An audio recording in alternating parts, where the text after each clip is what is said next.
તો નેપ 2020ના આજે બીજા લેક્ચરમાં મિત્રો આપણે મોસ્ટ આઈએમપી ટોપિક છે કે નિપુણ ગુજરાત તેના વિશે આપણે ચર્ચા કરીશું. પણ તેના પહેલાં આપણે 2-3 ટર્મિનોલોજી સમજવી પડશે. પહેલી છે ECCE, એનો મતલબ છે કે early child care and education. કે ઈ છે ને ફાઉન્ડેશનલ સ્ટેજ માટે કે 3 થી 8 વર્ષના બાળકો પહેલેથી જ ભણવાનું જે આપણે નેપ 2020ની ગાઈડલાઈન છે તે મુજબ શીખે એના માટે છે. ત્યારબાદ FLN આખો દિવસ આપણે FLN સમજી છીએ. FLN એટલે શું? તો કે ફાઉન્ડેશનલ લિટરેસી એન્ડ ન્યુમેરેસી. અને નેપ 2020માં છે ને એને હાઈ પ્રાયોરિટીમાં રાખ્યું છે કે એના ઉપર બહુ જ ભાર આપવામાં આવ્યો છે.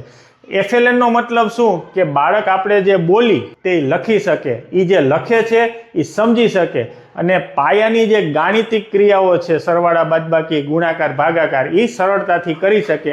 આ FLN નો મેઇન હેતુ છે. ત્યારબાદ આવે છે નિપુણ ભારત. તો નિપુણ ભારતની શરૂઆત છે ને 5 જુલાઈ 2021માં થઈ હતી, અને નિપુણ ભારત છે તે ગ્રેડ 3 સુધી આપણે અમલમાં હતું કે ત્યાં આપણે FLN કાર્ય એનામાં કરવાનું. પણ હાલમાં આ વર્ષથી 2026-27 થી નિપુણ ગુજરાત, આપણી ગુજરાત સરકારે અભિયાન છે તે લોન્ચ કર્યું છે. તો હવે આના ઉપર છે ને ઘણા પ્રશ્નો આવી શકે છે.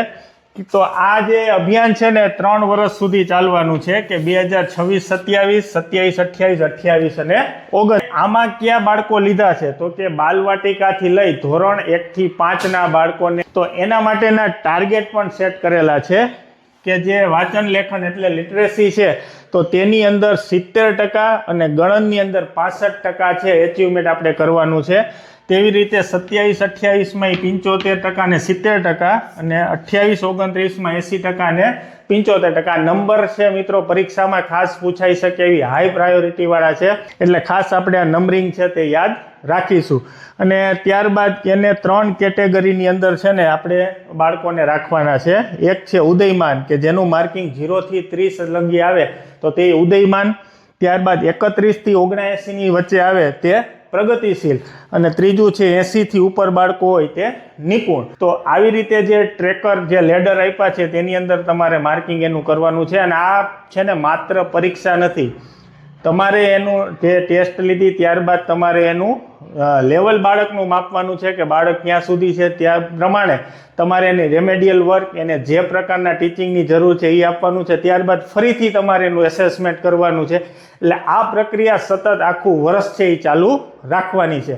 તો નિપુણ ગુજરાત છે તે લગભગ મોસ્ટ આઈએમપી છે, અને નિપુણમાં કદાચ છે ને તેનું ફૂલ ફોર્મ પણ આપણને પૂછે. તો એનું ફૂલ ફોર્મ આપણે થાય છે કે national initiative for proficiency in reading with understanding and numeracy. તો આજના પીરિયડમાં આપણે આટલું જોશું. કાલે આપણે નેપ 2020માં અલગ ટોપિક લઈને સવિસ્તાર સમજશું. ત્યાં સુધી વિડીયોને લાઇક અને બીજા મિત્રો સુધી શેર કરી દેજો.